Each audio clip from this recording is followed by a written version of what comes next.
which means we can start. Good afternoon and welcome to the Youth Combat Community Board meeting for the 13th of November. And I'd like to welcome a few. I'd like to open with Chris to ask Chris Hill, Councillor Hill, to open with Karakia. Sure, Chris. Ko rangi ki runga ko pantoni ki raro ko ngā tangata ki wanganui a te he mai ura. Kuna mana kuna iwi o tēnei hoki, te te o ngati tuna e ngati rāroa, e mihi ana. A kinga maki ko hari ki tō, haere atu rā. E moi mai e te rangatira Eric Lander. E moi mai, Eric.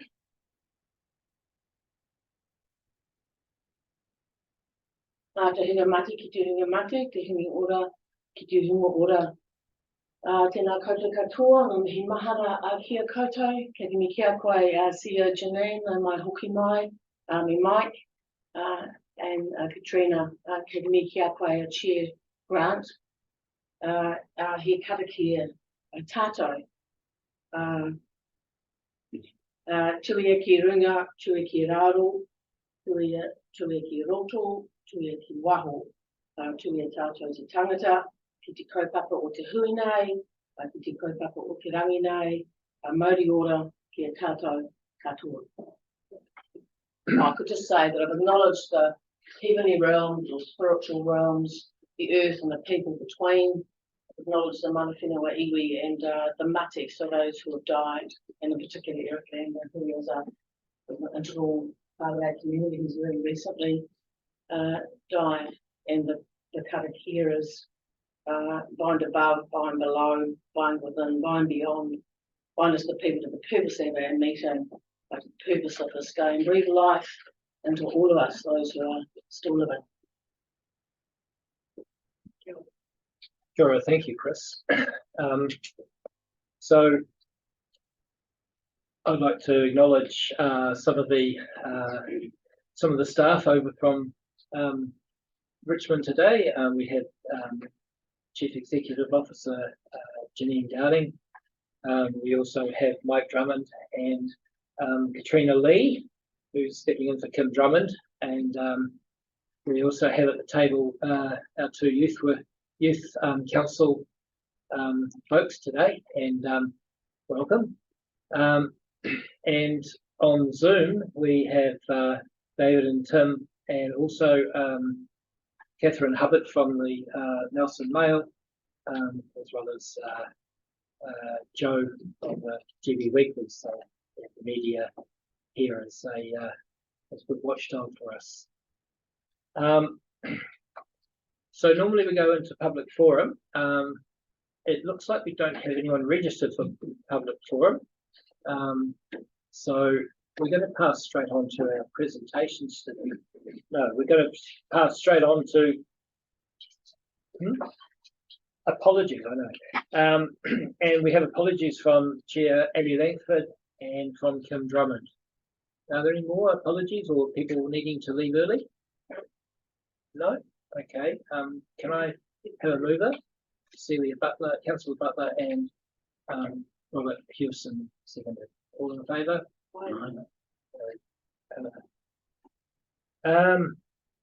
Right. So I'd like to acknowledge Janine just before we go any further, and her role as CEO of TDC. She came in 5 years ago, thereabouts, and the council hasn't been the same since. It's been a huge journey for Janine and a huge journey for the council, and I really appreciate all the mahi that you've brought to the council and put into making it the culture of council a much more inclusive place, and a much more interesting place for people to live in our region. So we have a whole different feel from the staff these days, and it seems that you've had a very big influence on what's happened. And I really from the board, we really thank you a lot for what you brought to council. Thank you. And thank you. We should come over more. I know you can't.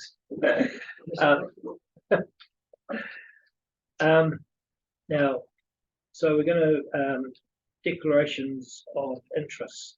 Have we got any declarations of interest today? No. Okay. First thing is to confirm the minutes of the meeting of the 9th of October 2023. Everybody read their minutes. Somebody move that, please. Councillor Butler, second by Board Member Dixon. Any? So all in favour? Against? Carried. All right. Late items. So I have one late item. Barbara Luendo would like to do a 5-minute presentation. We do have the space because we have a due to illness, one of our presenters is not coming today, so be able to sit Barbara in there instead. So can I have?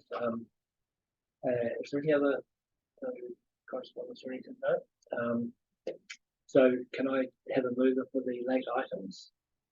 Councillor Hill. Board Member Hewson. Any all in favour? No. Carried. Oh, yes, carried. Okay. So the first presentation is Darren Crawford and planning for animal welfare and emergencies. So yeah, Darren, we don't know much about what happens with animals when there's emergencies, but I'm sure you do. And so you're from MPI. Yes, So, sorry. oh, it says Darren Crawford here. I don't know. Darren was from- sorry. Introduced me last time. Last month.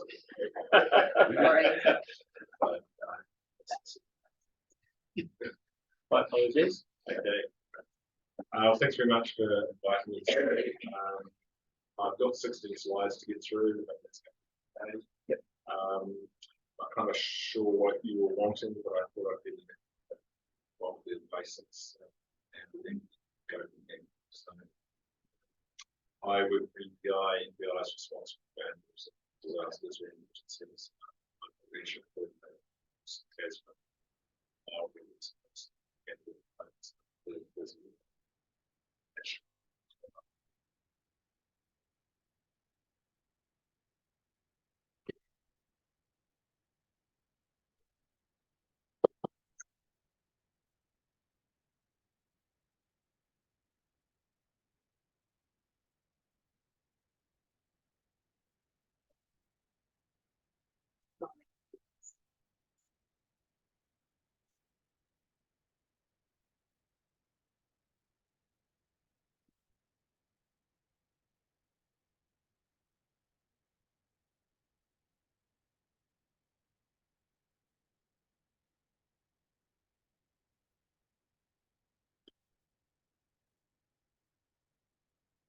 You need the noise. Yeah, it's one of those.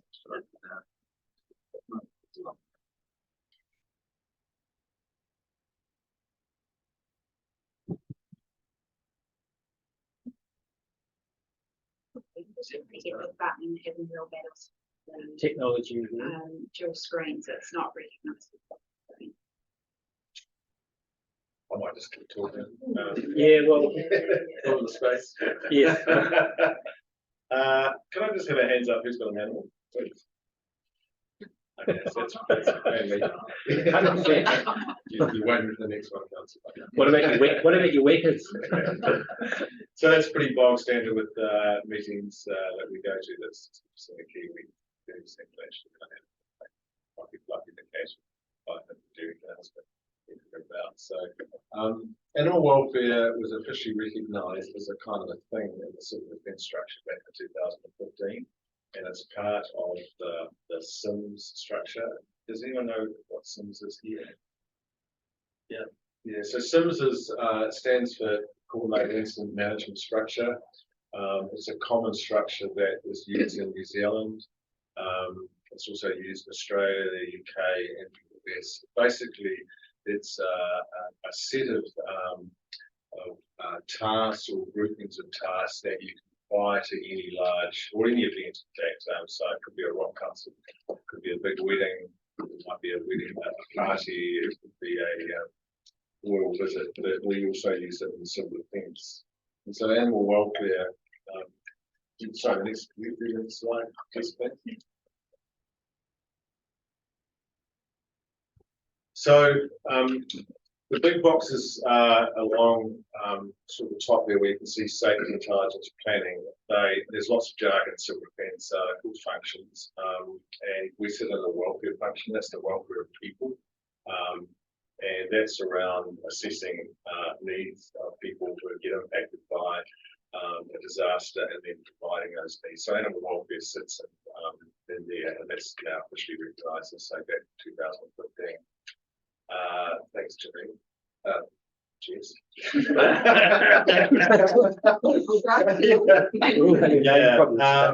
I probably don't have to go through the slide, but this is something that we kind of continually have to reinforce, especially with first responders such as police and FENS, but also with civil defence. And there are a number of reasons why we are concerned about animals. We have this thing called the human-animal bond, which of those people who put your hand up will understand what that means. This is this relationship that we have with animals, and that kind of dates from when cavemen sat around fires and wild dogs started associating with them. So we've got this feeling or this association. Which can range from the cats on my bed at home to the 500 dairy cows, and those feelings might be different, but they're all kind of similar. So what that kind of manifests itself is that animal owners will refuse to evacuate if they can't take their animals. If you just think about that yourselves in a situation, would you leave a child or an elderly parent behind? And for many people, that's an issue that they have to deal with. And animals break through cordons to rescue their animals or go back and tend to them. So this, when I first started this role 7 years ago, that kind of didn't really happen in New Zealand, but now we're just seeing these events all the time, and these sorts of things are showing up. 2019, the fires in Nelson, we had lots of people going up to look at their animals. And what that results in is that they put themselves at risk, and also the people that might have to come and save them. And I just want to jump back to that second box there. There's a pretty, Jess. Pretty scary figure from Black Sunday fires in Victoria 2009. February, around 180 people died, and they estimate that 50% of those people died because they stayed after their animals. So that's kind of just like why we've got to do something. It's not putting animals above people, because people obviously come first. Obviously, it's ethical to do so. New Zealand has a high ethical value on animals and economic value. If you've got 500 dairy cows, you want to save. So we've got this kind of saying saving animals' lives saves human lives, and that's kind of manifest by what I just said in regards to Victoria. So Jess, thanks. So MPI became responsible, and sorry about all this jargon, but animal welfare is called a sub-function in 2015, and we called what's the responsible agency. Thanks, Jess. Basically, what that looks like is kind of explaining in basic language as we help provide the needs of owners with regards to animals, because they're unable to help themselves.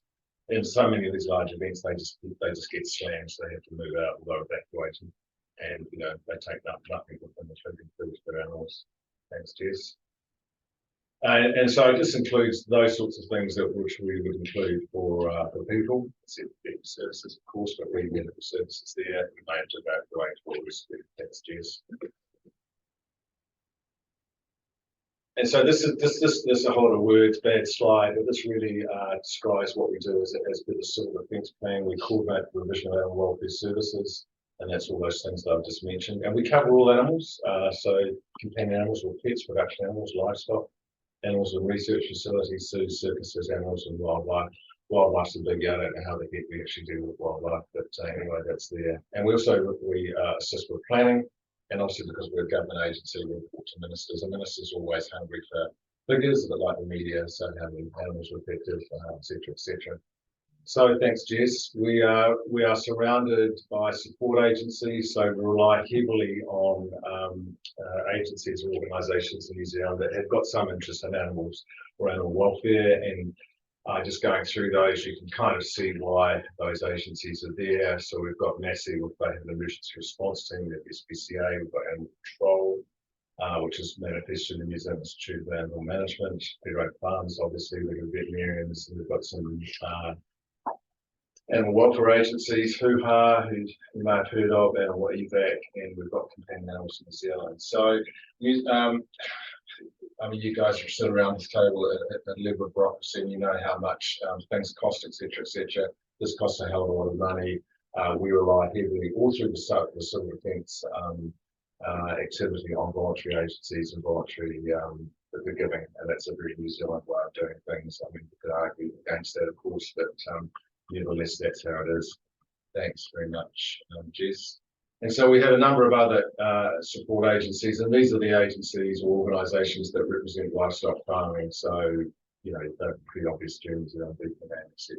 So we'll work them in or ask them for assistance depending on where the disaster or emergency impacts. Thanks, Jess. So New Zealand, if you didn't know it, is broken into 16 civil defence regions, and these are the provinces, so they've been around forever, so 15 on the mainland and 1 on Channel Islands. That shows our staff are involved in the animal welfare emergency management. As you can see, there's quite a lot of double ups, so I won't do the public servant bleating, but we've done on the ground. And so, for example, I don't know where I am, but I won't go to the right there. No, I don't know where I am. But anyway, as I look after Nelson, Tasman, Marlborough, now the West Coast, and now North Canterbury. So if we get a major event or a complex, a number of areas get impacted, then we get pretty slammed. Thanks, Jess. So we talk about the 4 R's of emergency management. It's kind of cyclical. So if we kind of start in reduction, so on the top right there. So risk reduction is about living beside a river. You put stop banks on, and what we're moving to in New Zealand to stop the people building on them, floodplains, because that's obviously a risk. Getting through into readiness is about planning, and it's about life. Well, that 80-20 rule, 80% about planning and 20% about delivery. Response is almost a spicy kind of end where it all kind of happens, and then recovery is, we talk about now getting people back to better than normal, so that's meant to be around making sure they're not expecting those coming. Thanks, Jess. So if you're into structure, the civil defence system is very structured, kind of hierarchical. I love it. So there's 3 layers, and we start at the top, which is local, which is kind of you guys here in this community. And so you might have an event here, and lots of events occur at a local level because there's local flooding, might be a local fire. And then next level up is the regional level, and that's the provincial level. And then the next level is the national level, which is kind of the Wellington scene.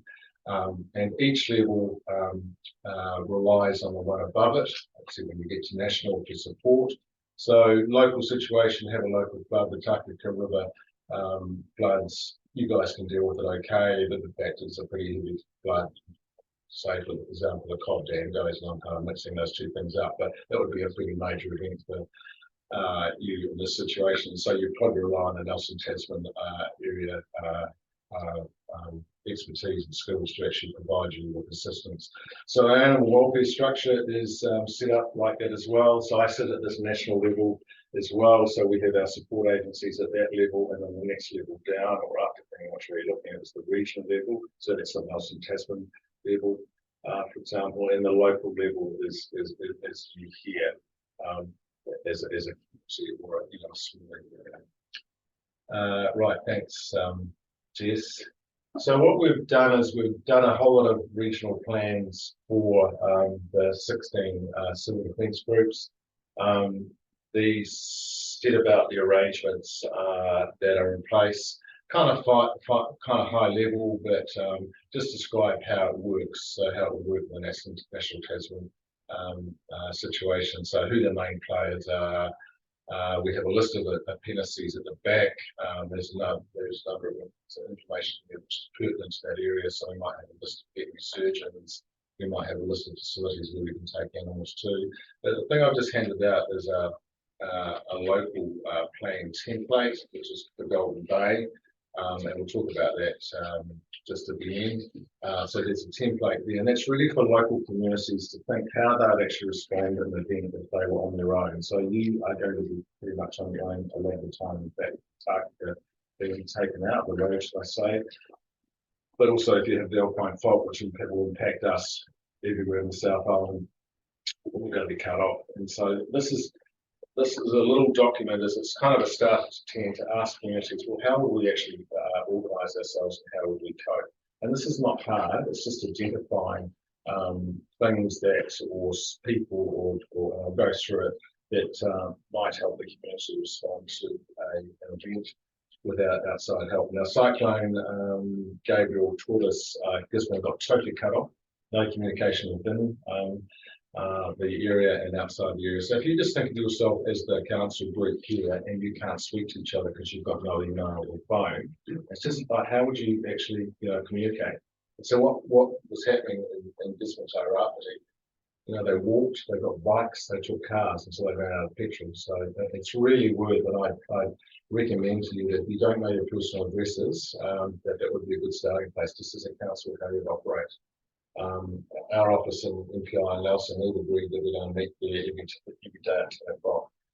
Because people unfortunately will get taken out, their personal circumstances will impose and may not be able to assist, but it's just bringing people together. So we're asking communities to think about that in regards to animals. Thanks, Jess. So the next thing we're setting up are these regional animal welfare subgroups, and so this is the Melton Tasman one, and this is it's like everything in New Zealand, it's kind of capacity and capability kind of short, and so this is trying to bring all the services or people in a community that have got an interest in animal welfare and might be able to participate in a response, and especially in a situation where MPI is not present. So I live in Nelson, so I look after Marlborough. State Highway 6 goes out, I'm probably not going to be able to get there. So it's actually making these groups, or ensuring these groups are actually kind of they can start operating or they can start a response without MPI having to be there. And we found this in Gabriel. We had no way of contacting the Gisborne Karakia Animal Welfare subgroup. They couldn't contact us. They couldn't even contact the local council.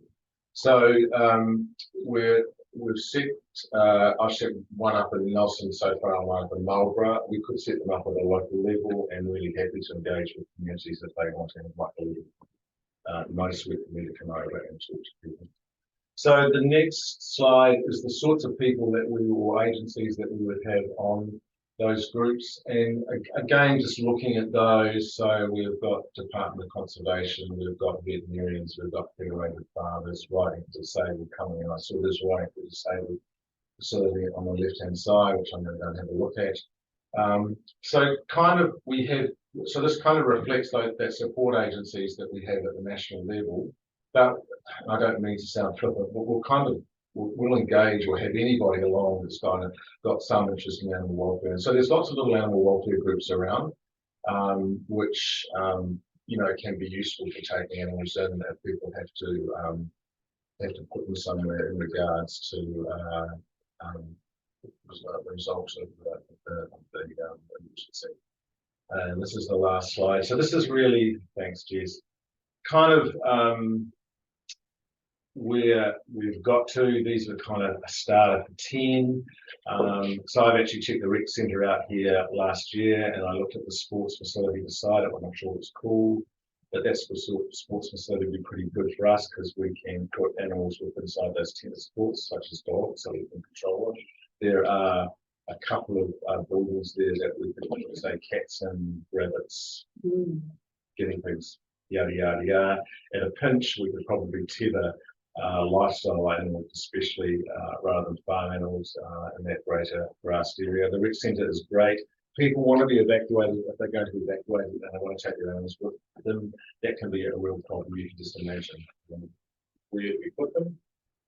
How do we deal with people that don't like animals? How do we deal with people that are scared of animals? How do we deal with animals that we don't have any idea about their infection status? Like if they've been vaccinated, we don't know what their current health status is. So we do encourage people, if they're going to evacuate, to go to friends, family, which is what happens with civil defence in regards to people. There's this community plan which we can look at.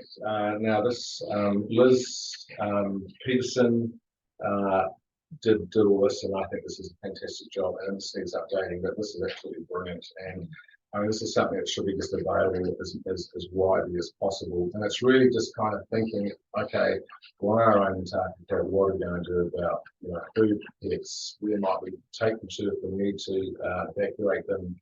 Who might be some people that could be kind of stand up and take responsibility? So this is brilliant. This is really good.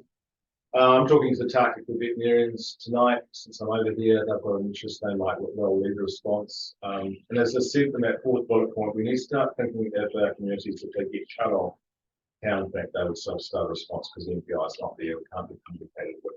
I can't get here because the roads out.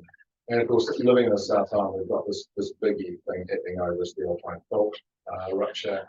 That goes like every 3 years. On average, it's 50 years. I'm a bit of an alarmist, sorry, but we need to think about this. That's 50 years overdue now. And okay, it's a geological time frame, so it does vary, but I'm sure that's going to cut you guys off. I'm happy to come across for a community meetings crowd. Really happy that that's at night or on the weekend or whatever it suits people, and just talk it through.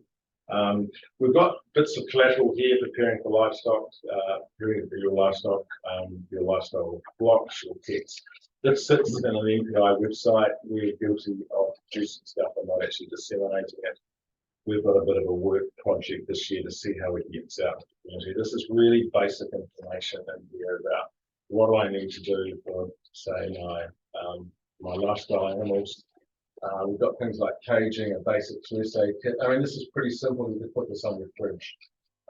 We produce these things here called grab bags, which has your name on it, your animal's name on it. And this basically, you have this inside your front and back door. And we have a collapsible water bowl in there, a bottle of water, and a can of dog food, and a lead, and a copy of vaccination. Pretty simple. It just hangs up on the door. Happy to leave these for the council if they want to put them up. Idea for temporary animal sites. So there's quite a few in here already, and I'm happy to come across again. Keeping animals in temporary animal sites, we don't really like doing because one, logistically it's expensive to do, infection control, the cost, and just the capacity of running them. But kind of, I think people actually expect that they're going to be able to go somewhere, so like they expect it for themselves, so they expect it for animals as well. We try and persuade them, but that just happens. Obviously, it depends on where you live here, it depends on where you can get to. Things like rec centres are great for us because we need different rooms to keep people and animals in. Schools are fantastic, but we no longer use schools, but we'll try not to use schools because we want to get kids back to normal. After an event, we also are invading their space in their classrooms, which the literature around show that they don't like that. But for us, they're great because they've often got tennis courts, they've got a swimming pool area, they might have sheds. So sorry if it's taking too long. But no, Wayne, that's fantastic. Thank you very much. Take questions. Yeah. Are there any questions? Councillor Hill. Well, great, this is fantastic to be able to see this community planning. Lovely. There's a lot of sense in there, isn't there? I mean, we read through and just think, oh yes, of course, Yes, and, yes, all these wonderful people who'll put their hands up.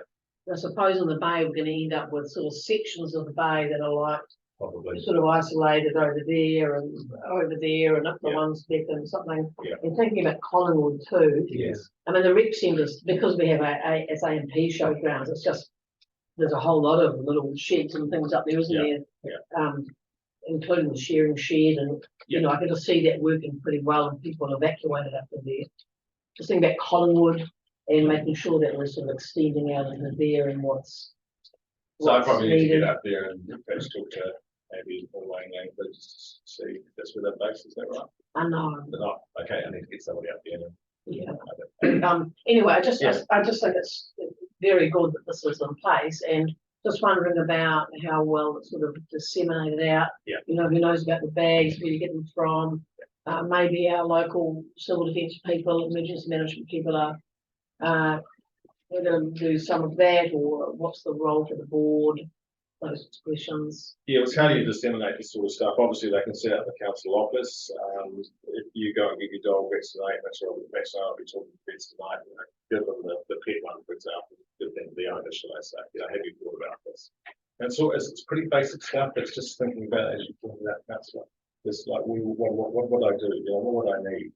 And it's just rather than giving people a blank piece of paper and go and make a community plan. And this has been brilliantly done. Yeah. So, Just think it might be helpful if there is a sort of an update to it or another get together. I don't know how this has happened, but there's perhaps as a board member involved, maybe there were, but just for the board to understand more probably around what's in place and how. So Pens is doing a bit of a drive at the moment with community preparedness education. I'm thinking backing up back with lockdown and stuff. So yeah. So look, yeah, happy as I say to do anything further or at a community meeting or try and go to AMP shows, community events.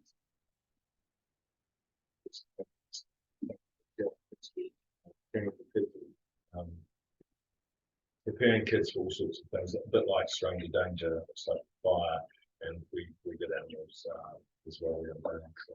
It's good. Yeah. So in terms of our local AMP show, have you been at that? No. Because that would be great. We've got one coming up in Jan. Okay. 20 something. We have a kids one as well. Yeah. We just had it. Just had it, yeah, and there's one in Collingwood too, which would be a good place to. Yeah. Unfortunately, that's at the school, but you know, it is high elevated at the school in Collingwood. There is a large sports field in Collingwood, which will kind of. There's a lot of local information. I think we can all people can all kind of feed into, and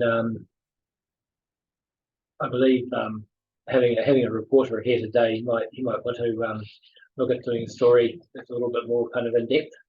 For Golden Bay and make that happen. I don't know if that's a possibility for our local reporter.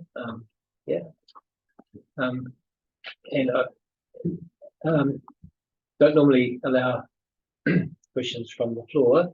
Not a question. But yeah. Am I allowed to speak? Yeah. Okay. Thanks, Fiona. I'm CJ Clee Webster. We've tried to meet Ray many times. Right, Got okay. coveted many times. So So I've managed the Civil Defence Local Welfare Group here. And so Lisa's one of the volunteers. She's a step down at the moment. She's got elderly parents a lot away here. But so we made that plan as a group. There's several other members involved in the plan and how we would, if we were opening the rec centre as a welfare centre for people, then the plan is around what we would do with animals while people are there. In Collingwood, if it's not a flood or tsunami, then we're in the community hall and it's not really a setup for animals. If it's the lower part of Collingwood is vulnerable, then we're in the school and we've got a plan for there. But if it's fire or something, then you know we're not well set up in Collingwood currently. But so we do have plans, and I've been longing to meet you. We tried numerous times, didn't we? Maybe there's opportunity after this meeting for you two to actually have a chat. Anyway, I just wanted you to know that the local group is on it. All right. Hello, thank you. And yeah, are there any more questions from the board? Can I just re-emphasise the AMP show? It's our biggest event here. There's like, I don't know, is it 10,000 people turn up and go or something like that? You know, that would be a great place to capture lots of people with the bags. Yep. Right. So I'm going to try and organise that. I've got a personal health issue that I'm going to have to have treatment for coming up. So I'm not saying I'm going to come or I'm not going to come, but I think it'd be great. Something like that. Yep. Yeah. I'll take your details because I do a radio show and I can interview and stuff, but I'll get your details for that later. Okay. Brilliant. Any other questions? Wayne, thank you very much for coming in today. Appreciate that, and I'm sure it's the start of a good conversation, community conversation that we're going to take much more seriously now that we've had some information about it. We can all think about the holes and the gaps and what is needed. So yeah, thank you. Well, thanks for the invitation. I appreciate it. Thank you. Thanks a lot. Okay, so that's that brings us to our Golden Bay Youth councillors. I believe you've got you have a few things to say, or yeah, okay. So the floor is yours. I'm Molly. Yeah, with the council, we wanted to come and tell you about an event with planning on post day. So we're thinking on the 16th of December, which is next Saturday, we're going to have like a hangout space kind of over in front of the green area, the grass there. Yeah. So we're going to have live music from local youth performers. We're going to ask some of the cast to come in and have food. We're going to do a soft sizzle, henna artists there to do free henna on people, and then like a bake-off competition, and kind of just like a hangout zone for everyone to come and de-stress after exams. Yeah. So we just wanted to come tell you that was what we're working towards currently, and yeah. That's the 16th of December. Yeah, but coming up. That's a Saturday. Yeah. Okay. Is there a day during the day? At 4 to 7 p.m.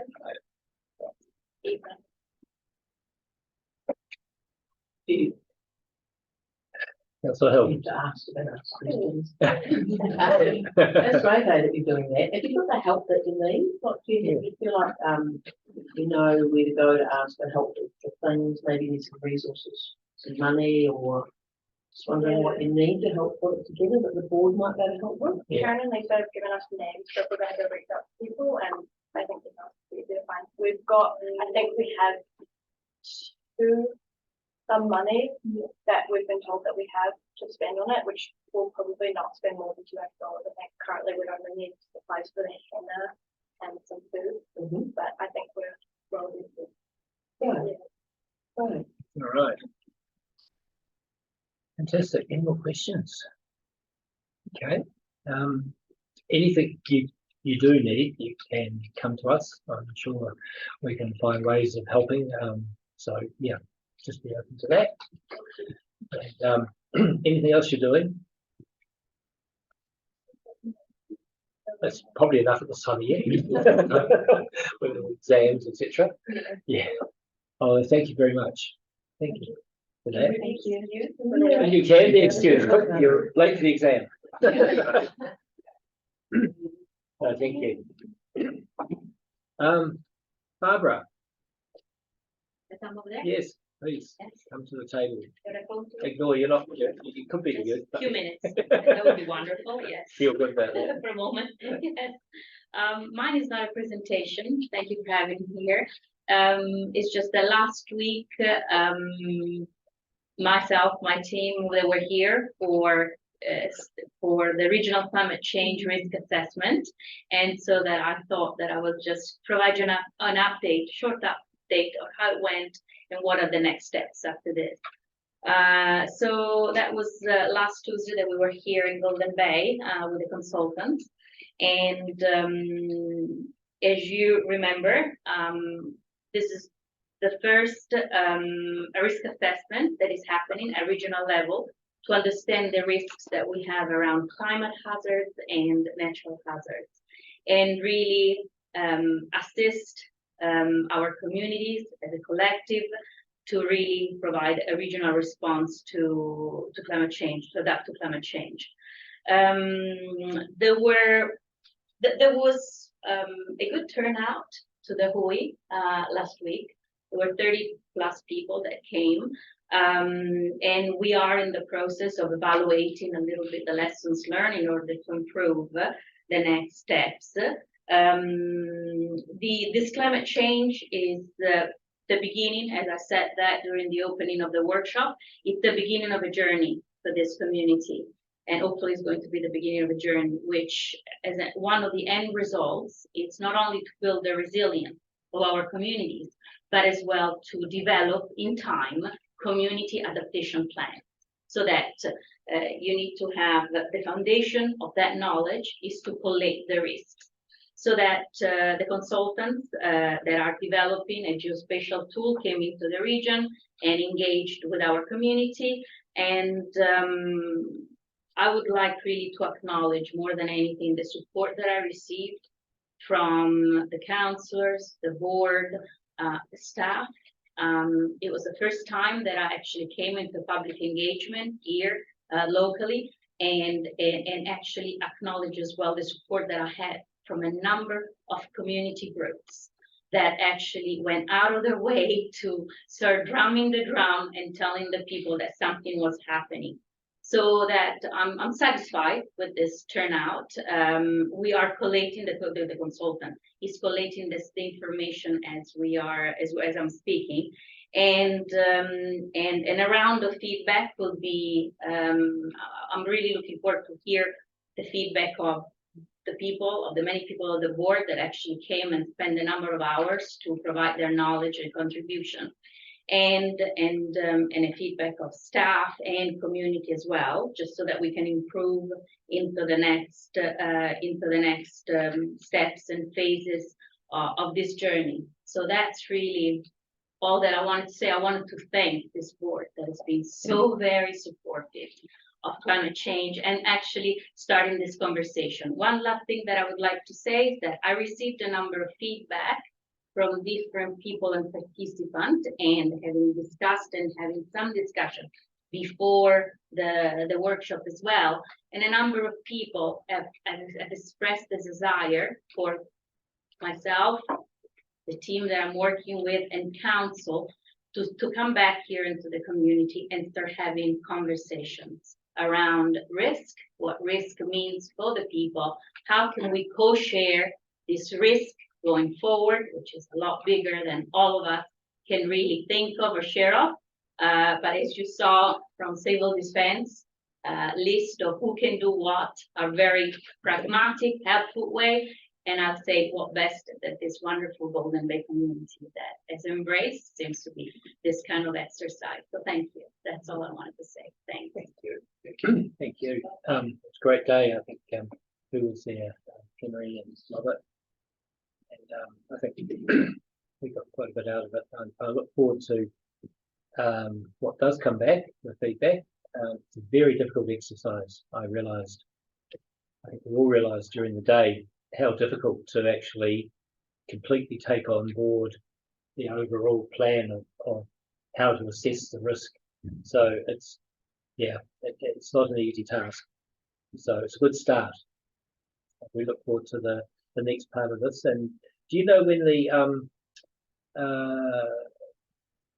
collated material is coming back to you? Yes, so we're going to be having a number of rounds of peer review, but we are seeing that probably between January and February, so right after Christmas, that we will have a bit of a report that we will be able to then share around with the outcomes. Clearly, both for Tasman and our colleagues from Nelson as well, because it's a regional climate change risk assessment.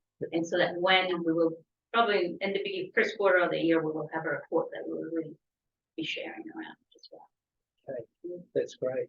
Well, thank you very much. Thank you. Thank you very much for having me. Thanks. Okay, so that brings us to the end of the presentations, and we move on to item 8, which is the board report. And so we've got item 1 on the board report was item 3 on board report is public forum presentations from October. There was no real questions asked by the presenter, so there's no action required there. Rec Park Centre, item 4. Just an acknowledgement, Sarah, for her work that she's put into the Rec Park Centre over the years, and how much she's dedicated to having put this management committee and the governance of the rec centre, and now that she's, I believe, stepped down from her role, we have Tyler Langford, don't we? So congratulations to Tyler, who is now the rec centre chair, Rec Park Centre chair. I wish her all her success. Item 8 is the water conservation order.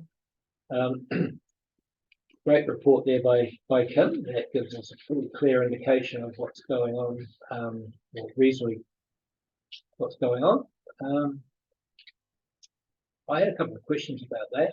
I don't know if anyone else has got anything to say about that, but I just had a few interesting questions that I know can't be answered today, but I'm going to bring them up anyway. It says the nitrates and phosphates to be tested monthly starting October, and I'm wondering if we've actually done that, because it was the 19th of October, and we're on so it's pretty close to the first month is up for the testing, and they're meant to be done in both the main springs and fish springs, according to the report,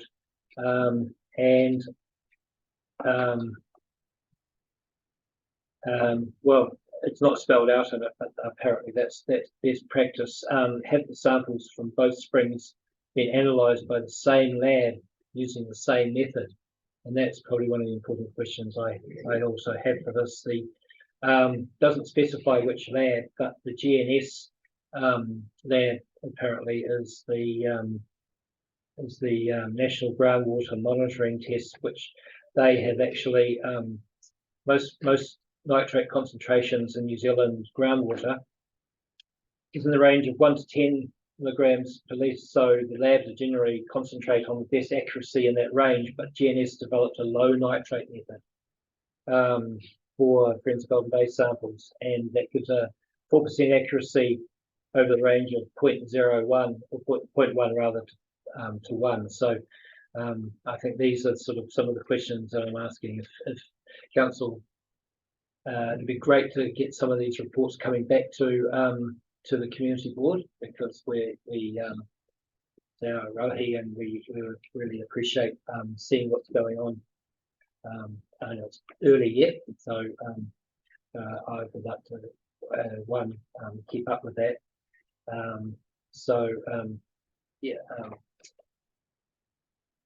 And the major focus of the water conservation order, in partnership with Mana Whenua, iwi, the water testing requirements are in addition to that, independent of that. And so getting the testing program underway doesn't have to wait for our connection with Mana Whenua. So I think that's also an important note that I just want to be brought up in this. Councillor Butler. So, yeah, you've raised some points, Grant, but I'm just thinking about how we get the answers to those points, and whether or not we ask whether this goes onto the agenda for the next meeting if Kim Drummond is going to be here, or whether or not you'll take them back, Katrina. Yeah, we'd well just have those questions, maybe if you did have them. An email or something. All right. Quite helpful just to maybe put those through to him. Sure. And the team won't necessarily discount these outside of that. Yes. I knew I probably wouldn't get an answer today. Yeah. It's just, it's important. Councillor Hill. Kia ora. I think the independent review of the monitoring will let us know a whole lot of things. And I think it's important to keep in mind that's going to happen. But I can't emphasise enough that the order says very, very clearly that council needs to do this in a partnership with, in the first instance, Ngāti Tama as applicants. There's a Mana Whenua role in terms of Te Aotearoa and Ngāti Rāroa, but Tama with the people of the applicants, and to be fair, it's a good joke. I don't want to be quoted saying this, but put the dosh in, it's like it's one thing, isn't it, to be the people that put the hundreds of thousands of bucks in to go through the process, and then, so there's a primary relationship for council with Tama in the first instance, and we mustn't be going about the business of the independent review and anything else without sitting down with Tama, and I would think at a higher level, and saying, here's our take on all of this, in terms of the review and other things, and it's like a co-design process will be really important, and we mustn't fall down on that. So I'm imagining some of your questions perhaps can get, I don't know, we can get some indication of what, after we've done that part, you know, then we can start looking at the independent review of monitoring. And I've said this to a number of folk at council, because I just know how essential it's going to be to start off on that footing. And I know that we've done some preliminary sounding out of potential independent folk, and we just need to tie hold with that. Yeah, and the business about, anyway, monitoring and labs and all of those, and so we're getting down into real details there around things when we've got this higher level to attend to.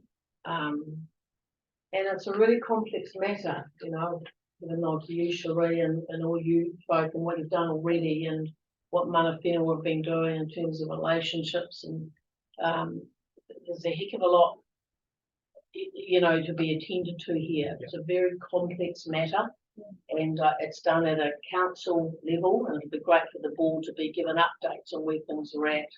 But there's a lot of players and people in the system, so we've got to keep the complexity in mind. And I think if the board is, you know, just given updates as appropriate, that's good. That'd be great. Yeah, I agree. I think we'll kind of need that. I'm sure if we can do something about getting it back on the, maybe the some of the answers to those questions back next meeting, or even just before the meeting. This is an email to register our questions. I mean, when do you know when Ngāti Tama and council are meeting about this? I think it's not sort of, it's not. you know, we're still, things are in train. I think we've got to be careful about, you know, what's council's work, what's the board's work, what's the board's role in something big process like this.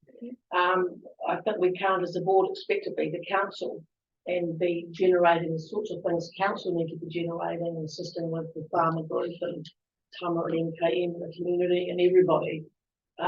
So I think that's one thing for us, is get some clarity around our role.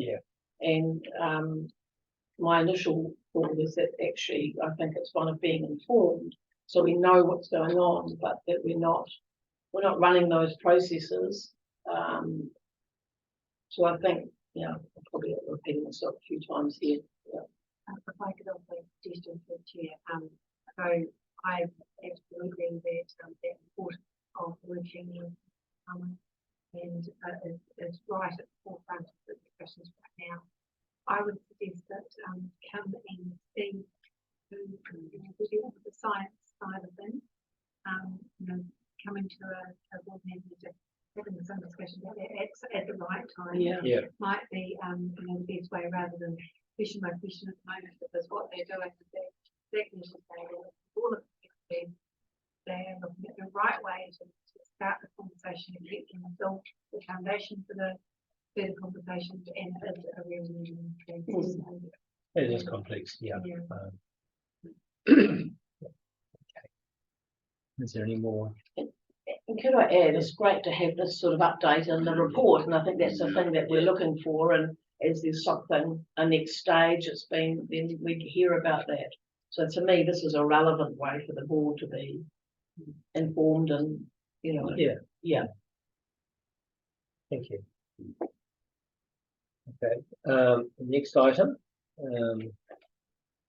is the Port Tarakoi capital funding.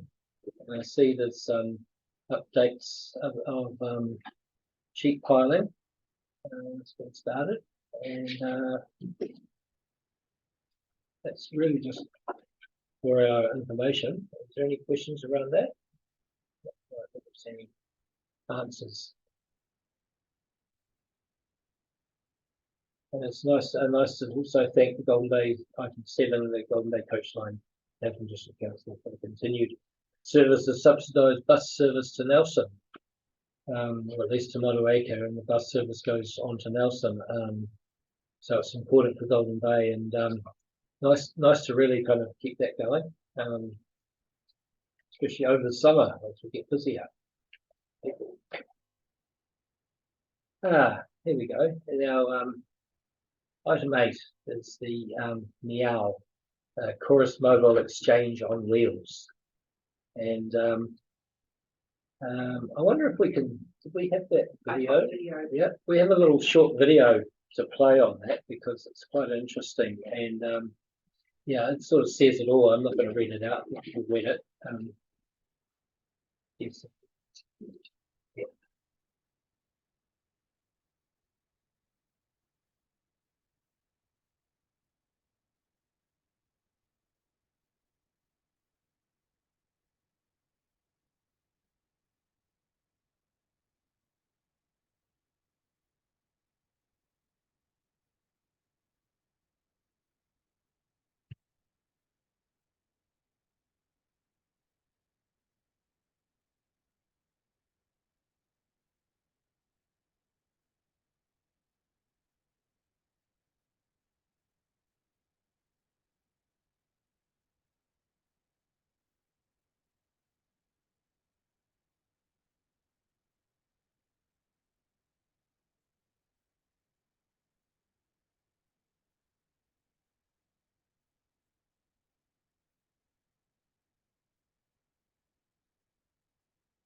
Oh, there you go. That's the opportunity. I believe it's in Rolleston. It's out of Christchurch, and we have the opportunity of getting that up here over the hill. That's a question. Yeah, that's yes. But I know how hard it is for the surgical bus to get over the Yeah. hill. Yeah. So you know, in an event of in an emergency event, and then you know, how long is it going to take to get it here anyway? That's even a possibility. But you know, I think some places will work better than others. Two for New Zealand seems a bit short, doesn't it? Well, it's a start, isn't it? Though. Great, you know, PR, Yeah. isn't it? And the questions to our, you know, infrastructure people in that way. So, Yeah. you know, we get cut off here and people can't ring 111 and all those issues. And yeah, if you imagine there's a big event in the top of the South Island, like bigger than we've had already, I mean, it will just be custard, wouldn't it? And you're trying to get something up from down there, and I don't know how wide their you know, I don't know how wide an area it sort of affects where you can plonk it. It can be helpful for anyway, it's great, and I hope they just keep developing it so that there's, you know, a reasonable amount of them. But 16 would be Yeah. good, wouldn't it? For each of the regions of civil defence regions, 16 Yeah. would be perfect, one for each region. But then you've got places like Golden Bay, which are over the hill, and even though our region is big, you know, one region, I think Takaka might be a little bit unique again, biggest cul-de-sac in New Zealand. That has the ability to get it into here if it was a regionally wide thing. So we might miss out again. Helicopters? Can it be transported via a large helicopter? We're going to barge it around to our resilience walk. Yes. Okay, so any other questions about that? The action sheet. Would be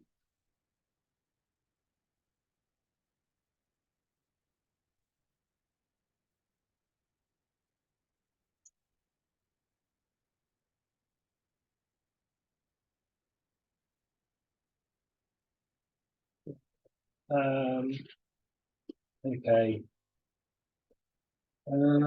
The Pahara footpath with Robert Dick. No, it's not me, it's Robert. He's going to give me a bell when he's, is it a month gone by? I thought He's come going to give over me a once bell now. when he's over. Okay, Yeah. we'll keep that on there.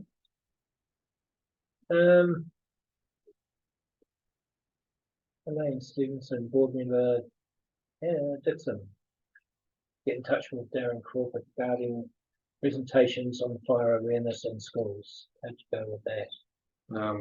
Still working on that. Yeah. All right. And also, remember Houston, follow up Village Green chair about placement of the chairs. Yeah. Committee. I have spoken to them. Yeah. And they're not keen to have the chairs Okay, on the village green. fair So enough. we'll have to look elsewhere. Somewhere else. So where else? What about the junction green? It's not public though. I mean, it's not a it's not council owned, only limited to council owned. Where we can add them. Richard asks. He wants to ask. Nola.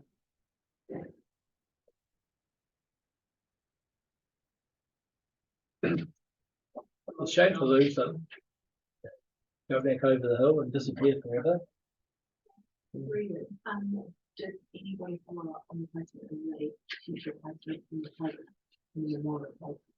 That was also. Is that fun? Okay. I don't know. But that's a good option. Shall we look at that? Does somebody want to follow that one through? Sorry, The placement in the playground. Over by the playground. Right, how robust are they? Because they wouldn't be set if they'd be climbed on. I think they're fairly. Yeah, I think they're pretty untypical all over and stuff. Yeah, I mean, if they were going to go over there, but we'd need to ask reserves, we'd need to ask Yep. them all. I mean, the edge of the playground and the grassy bit over there. Yeah. Possibility. So they were quite specific that they were not to go on grass because of the requirement to move them for mowing, so they needed to be on Yep, surface, which that's wasn't right. grass. Thank you for that. Okay, so in there, Well, probably just, wouldn't go in the playground then. Which is why the Berkshire area of the playground was proposed as an option. Sorry, I'm not the last name. I'm sure. Yeah. that was. Yeah, I wasn't going here, but yeah. I just asked if anyone's ever actually set on one. I mean, they don't look very suitable, really, do that. They're sort of like a kind of hammer. Kids lie around on them. Yeah, it's. I think that's what they're Don't they? for. They bunch up on them. Yeah. Look at their phones. Right. Maybe we could donate to the high school for the new. Casual sort of thing. Okay. Seen kids on the window down by the school lane, Yeah. lying around. Maybe And that's I'm where they- actually moving them Oh, from that's over the good. So other day. they're using. Maybe that's where they. No, they're not. Where are they now? They're away. Down there, Are they still by down the there? school, yeah. Are they? I saw Chile took one up to mow around it. Oh, right. Okay, so maybe we need to keep them down there, but I don't think that's an option, is it? It's on grass. So what's wrong with the playground? Yeah, is there In the room on back. the back of the background? Yeah. Shouldn't be, it shouldn't be this difficult, should it? No, we've got these things that we Well, I'd like to, Mr. Chair, Yeah. I'd like to move that we communicate with them or and ask her if she considers that there would be scope to put those in the playground because that would be our preferred option. All right. I'll, let's look at that. All in favour? Yes? Carried. All right, hopefully we'll have a place for them. Things. That's good. That was all that was on the things that were on the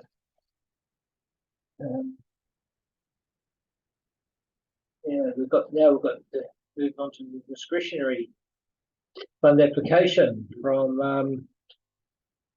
Infinite Clan Services, $388.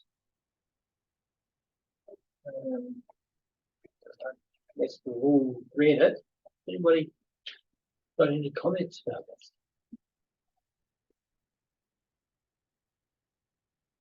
It'd be nice to have like somebody hear from it so we could ask maybe a few questions. I'm not too sure much about it really. It's a few more questions than answers.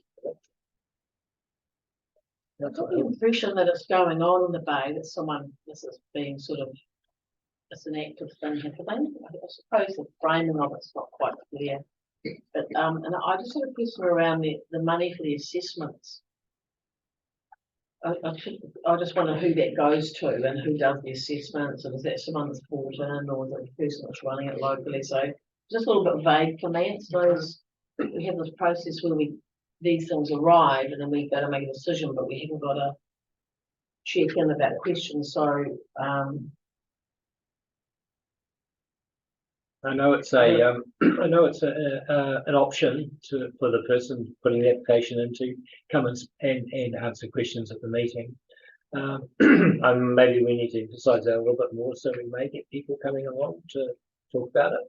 That would help us, I know. yeah, or if when they arrive at the office, when we first get them, I don't know how, some of them might come in close to the meeting and it wouldn't be workable, but if they're sort of sent out for, what are your first thoughts about this, if there's any questions we've got. I mean, I don't know if what anyone else thought, but I got the sense that this is happening already. I just. Yeah, at the hospital, people do take their dogs, people who've got nice dogs, and they are taking them, I think. So it's being done on an informal level, but this seems to be a proposal for a sort of professional training and assessment, and that's what we don't know. I agree that we need the answer to who does the training, who assesses the dog, because it's quite a lot of money. Yeah, I tend to agree. Can we go back and ask them to? Yeah, we can. An invitation was issued to Karen, the applicant, and she was unable to attend as she's at work. She works with the community workers. She's also involved with the youth. Right. Yeah, I wonder if she can be available maybe next meeting to come and we could hold it over to me. Or We have given approval subject to some questions or something, haven't we? So they'd have to wait another month. We've done that in the past. But I mean, the impression I get is that they're working down with RDA and others and there's something happening, but I just think a bit more of a detailed outline of that organisation or something. I think it's a great concept. I thought it was a bit vague as well. But there is a formal incorporated society or something, so I can't quite find it now, but I thought there was a. There must be. I thought they said that they had. Yeah. Sorry, here it is. It's Sentient Clan Services is an affiliate member of the International Association of Human Animal Interaction Organisation. lead coach is a registered and certified youth worker. Yeah, Yeah, so there is an organisation. Just So what do we want to do? We want to just hold it over to the next meeting, and do we want to? I mean, if we've got questions, we need to formalise the questions. Subject to these questions. well, my thought would be to reply and ask for some information about the organisation and who would be doing the assessments and what, you know, what that qualifies the dog to be.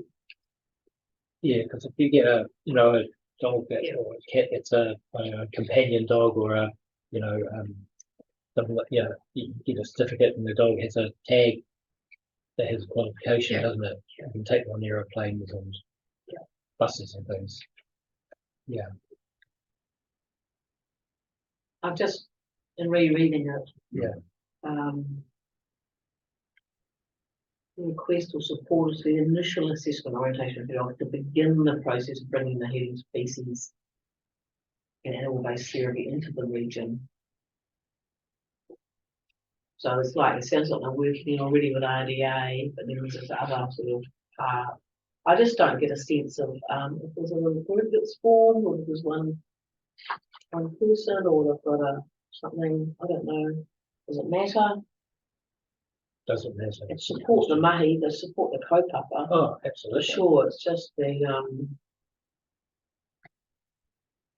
bounds of it aren't quite known. There's just another thought here that if they're beginning a process, telling them that they're actually able to complete the process.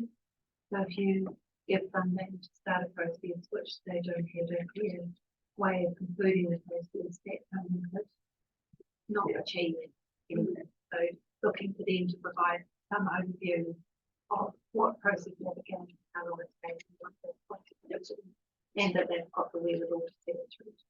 It's a very good question. Very good.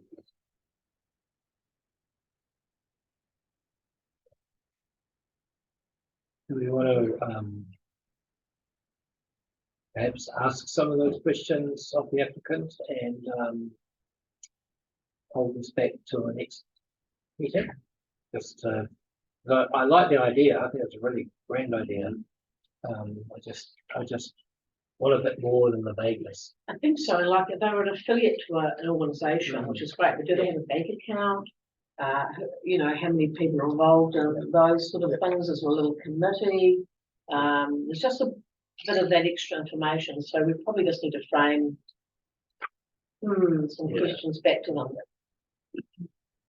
It's almost like, about what the formal status of the organisation would answer that question. Yeah. About what's the status? Is it set up? The committee, bank account, is it independent or is it still under people? And I can see here that they've mentioned that the photos that included the previous therapy dog was assumed that one's been retired and I'm assessing 2 new ones. Yeah. But yeah, I don't know, but how long has it been running for? I have no idea. I don't know the formal name. Is it just a person on their own and doing it? Yeah. Through Mr. Chair, it's probably worth noting in the financials they've given you a sort of stage 1, relatively cheap, and a sort of delivery 3 to 6 months out. But their funding applications are considerably higher. So they've got funding applications from the Community Trust in for $2,250 and to Manawa for $10,500. So obviously this is part of a much larger budget or development. It would be helpful for the board to understand what it is that they are proposing to do and where your funding fits into enabling that. That's unclear from the application. That's very true. Okay, so we can have to get back to them and ask if that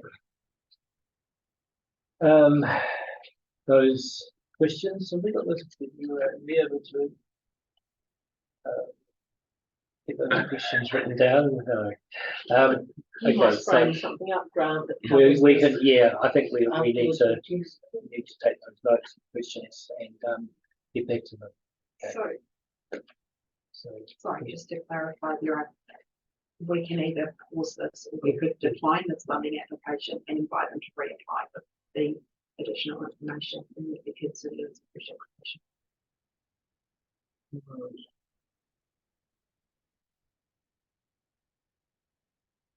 I'm happy to, well, I'm happy to pause it and just get the rest of the information. Actually, I think it'll, you know, it's goodwill on our part to do that rather than saying no and let's start again. So I would propose that we pause this application until we have the information on the questions that we've asked, and we'll get back to the question. We'll write a letter of questions that they are. Yeah, I do take Tessa's point that we're then taking on the burden of formulating questions to them. Whereas if we were just to say we decline your application and we require, if you want to apply again, you need to provide us with more information. Because Yeah, but otherwise, it's vague about what information we want. What information? So I think we have to be specific what information we're asking. I mean, they've provided quite a bit. It's Yeah. just some extra things I think that would help us frame it up. And I think we just need to, I mean, we've probably said these things here a number of different ways. And I think maybe as chair, if you were to sit down with Jess afterwards and just come up with a framing of, Absolutely. you know, I'm not so inclined to decline it. I just need the extra information. I agree. Yep. We'll park that.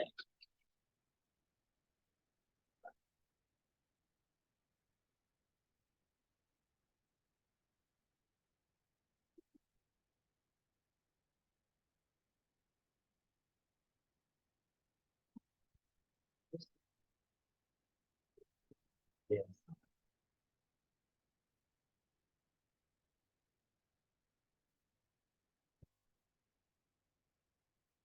Okay, so the Bombay Community Board received to defer the application as follows to seek further information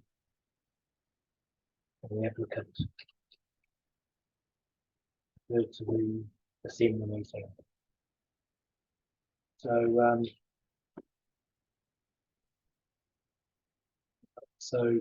I will move the sorry. Just suggest a small amendment, Yep. Mr. Chair.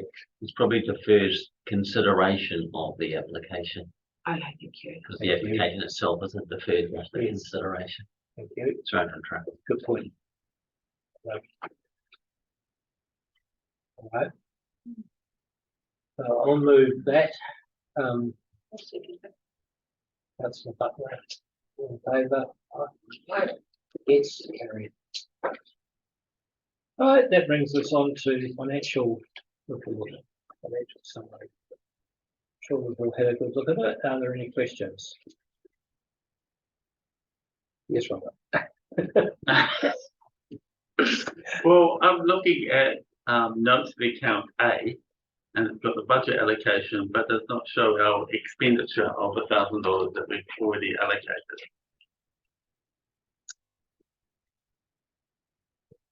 This is in The actual report.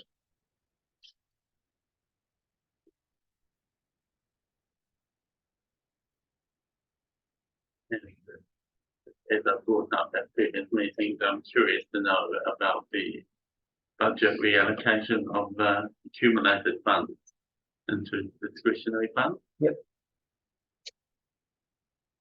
Which hasn't shown up yet.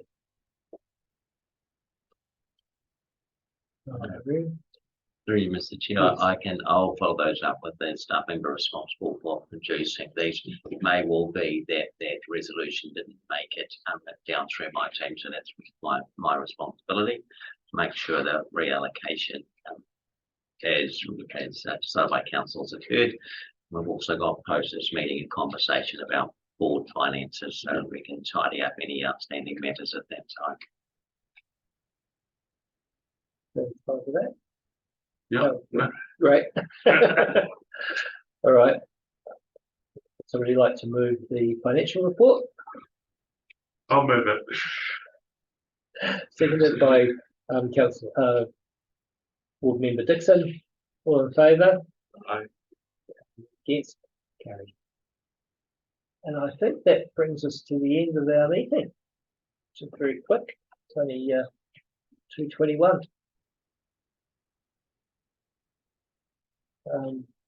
Can I pass over to Councillor Hill for a Karakia to finish, please? Sure, thank you, Chair. Here, Karakia tātou. Ki hora te marino, ki whakapapapana me te moana aroha atu ana mai. Tēnā tātou, tēnā tātou, tēnā tātou kutu. It can go forth, it shines like the brimstone. The will has been exchanged and acknowledgements to you, me, and everybody here.